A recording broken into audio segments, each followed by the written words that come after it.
Hello, welcome. You're watching Nation Tonight. I'm Shreya Upadhyaya. It's been a spectacular day today with the grand Pran Pratishtha ceremony happening, led by the Prime Minister himself. There were tears, there was devotion, there was faith, and there was a reinstated faith of the Ram Bhakts who have waited for more than 500 years to see this day. American author and historian Dr. David Frawley has been voicing his thoughts on not just the Ram Mandir, but India, its rich culture, and the legacy of this civilization. He has said the Ram Mandir does not compromise the secular fabric of the country. Padma Bhushan, Dr. David Frawley is joining me on the broadcast tonight. Dr. David Frawley, good evening, namaskar. It's an honor to have you on our show tonight. First of all, Dr. Frawley, I would like to understand from you, you've called the Pran Pratishtha and the resurrection of the Ram Mandir as the face of India's independence movement. Why did you say that, sir?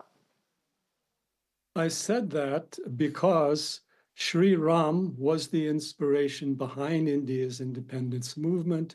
He's on the Constitution. No independence leader spoke of secularism. They didn't have this Nehruvian vision that came later. They all honored Sri Ram, whether it was Gandhi, Aurobindo, Tilak. They also honored Sri Krishna as well. The independence movement was to restore a dharmic Bharat, not just simply to create another Western state in the political image, but to revive the history, culture, and civilization of Bharat.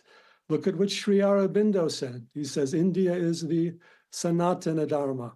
Tilak started with the Bhagavad Gita, and everywhere Ram is the avatar of Dharma, and he is the ideal image of India to follow.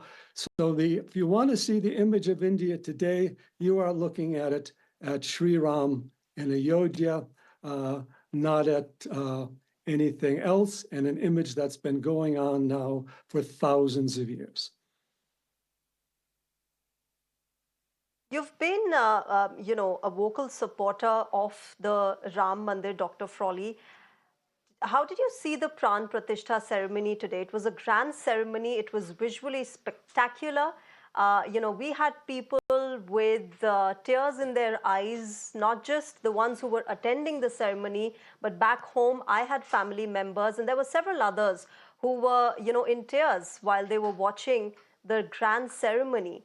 How did you find the whole, ritual and the ceremony that took place today? Well, I think I was also in tears because we've been involved with this movement for decades. There was a time we never thought it would happen. Remember, after Babri Masjid demolition, the world press was against India. It was made into a tragedy. People were shedding tears over Babri Masjid, including Congress leaders. So this is a great change. And as Narendra Modi said, the Kala Chakra, the wheel of time, has changed. And there is the new Bharat, that is the old Bharat reborn. India's independence is finally fulfilled, getting rid of the shadow of the anglicized elite that pushed the country to the far left and away from its glorious spiritual, yogic, cultural, artistic, architectural heritage embodied in so many wonderful temples and monuments. But Ayodhya and Ram Mandir is the crest jewel of all of that. And we all are so happy to see that. And we all honor Narendra Modi for what he has done.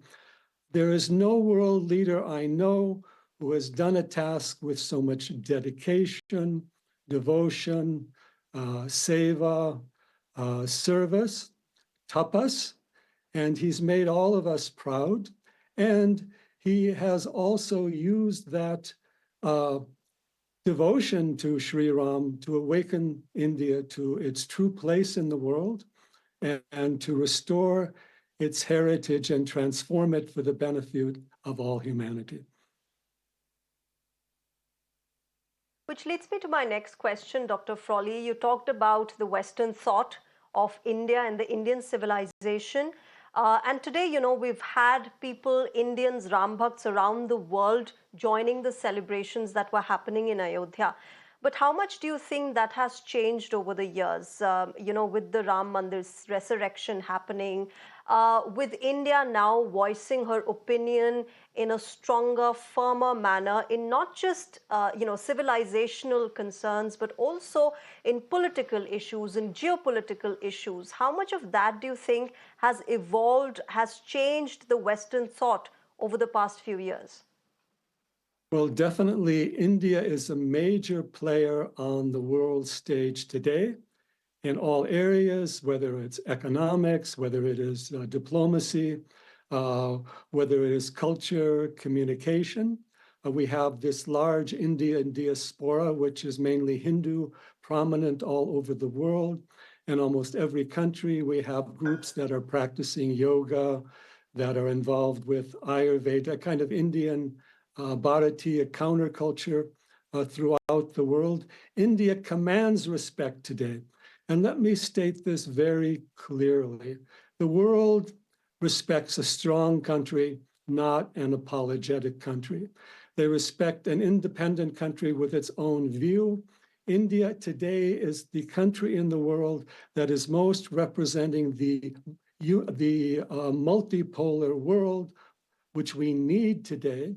And India is the most successful under Jai Shankar and Modi ji, diplomatic country. It's having people speak. It's embracing leaders from different camps to have more peace and harmony in the world.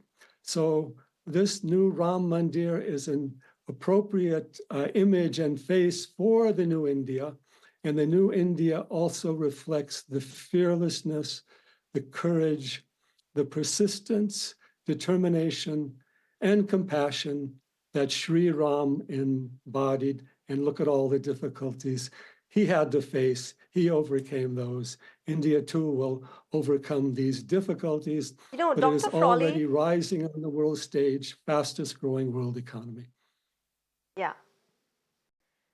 Dr. Frawley, some would oppose you and counter your argument by saying that, this is religious symbolism that is at display. This is religion being used for political gains, and therefore, in India is not going as much forward as it is going backwards. That is a very silly thing for them to say.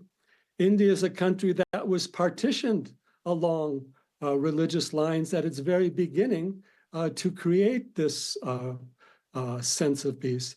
And India is not a religious tradition like the Abrahamic traditions or Christianity and Islam. It's not aiming to convert or conquer the world or make everybody follow one belief. It is a Dharmic tradition with a diversity of views. And you'll notice Sri Ram has also been honored by all the Dharmic traditions, the Hindus, the Buddhists, the Jain, the Sikhs. He's gone as far as Indonesia, where that culture that was Hindu has now become Muslim, but it's still carrying on the traditions of Sri Ram. So I think that is all misplaced. And India has greater cultural unity, I would say, than the West today, a greater vision of the future. And it's not religion in the sense of exclusion, it's spirituality in the sense of inclusion, unity consciousness, such as we have in yoga. Dr. Frawley, Ram is known as, is loved as in this country as the Maryada Purushottam, something that you referred to too. But beyond the Maryada Purushottam, there has been a man who's been celebrated in this culture, in the Hindu culture for long. There have been stories around him, there have been thoughts, prayers, all celebrating the man and somebody who's beyond Maryada Purushottam as well. Would you like to throw some light on that as well, Ram, beyond what we know and what we celebrate as? Well, we have to understand that Ram is essentially embodying or manifesting the whole spirit of Bharat. Ayodhya was the most sacred of the 7 sacred cities of India. Sri Ram was embodied in the music, the dance, the Bharatanatyam, the poetry, the Ramayana. He was in the philosophy, the yoga Vasishta. So he represents India's culture overall, and also how its story, its teachings have spread everywhere. Even now, Hanuman's a global figure as well. And the name of Ram is known for healing the mind, calming of children. So it's not just about a single person, and it's not just about a Hindu deity, you might say. In fact, what does Hindu Dharma teach us? It teaches there is one self in all beings. It doesn't say you must all follow this same book or this same deity form. Understand yourself, know yourself. And Sri Ram is the manifestation of that wisdom and character. We need character today, not just people who can make statements or political lines. He stood for a certain character. So Sri Ram goes beyond all these limitations. And then the question arises, why was the government of Bharat after independence that was based upon honoring Sri Ram so slow to restore the Ram Mandir in Ayodhya when that was the independence wish, when that was initiated? Unfortunately, it went astray, moving away from its Dharmic heritage to follow more the Western leftist influences that aren't appropriate in the India context. India has its own vast ancient civilization that is rising, that has always benefited humanity, and that has a very important role to play for the future of humanity for the 21st Dr. century. Frawley, okay. Dr. Frawley, before I ask my next question to you, I'd like to give you an example, an anecdote from my own life when I was turning towards spiritual thought, towards spirituality. I was a young girl and I went to a bookshop where the shopkeeper told me that, you're young and you're at such an age, why should you be turning towards such things? And I told him, this is the age where we should start benefiting from all these thoughts, not when you reach a certain old age, when you reach a certain age where you want to leave everything and then you turn towards all these thoughts. And I'm giving you this anecdote because a lot of youngsters have now started talking about Hinduism, the Hindu way of life, Ram Mandir. There were so many youngsters around the world today, not just in India, who were celebrating the Pran Pratishtha ceremony. How do you see this kind of resurgence, this kind of thought in the young of a country? I would say that of all the teachings and stories in the world, the Ramayana is the most appealing to the youth of all countries, and it stands beyond all limitations. So the youth is definitely there to embrace these teachings if they are given in the right manner. Hinduism, Sanatana Dharma, teaches the unity of all living beings, to honor the earth, to see the sacred everywhere, to raise the ecology, to know yourself, to be one not only with your friends, but with all human beings. It has such a vast heritage of art, Vedic sciences, Ayurveda, yoga, Vedanta, music, dance, Sanskrit. It's a rich, boundless heritage that everyone can find something in. No just simple, simplistic dogma or belief. And it says you have to live these teachings, find the divine in yourself, and find your own individual way to the truth that is universal. All right, we'll leave it there. Dr. David Frawley, thank you very much for joining us on the show and sharing your thoughts on not just the Ram Mandir, but the great Indian civilization. Namaskar. Thank you very much. And thank you. Jai Shri Ram.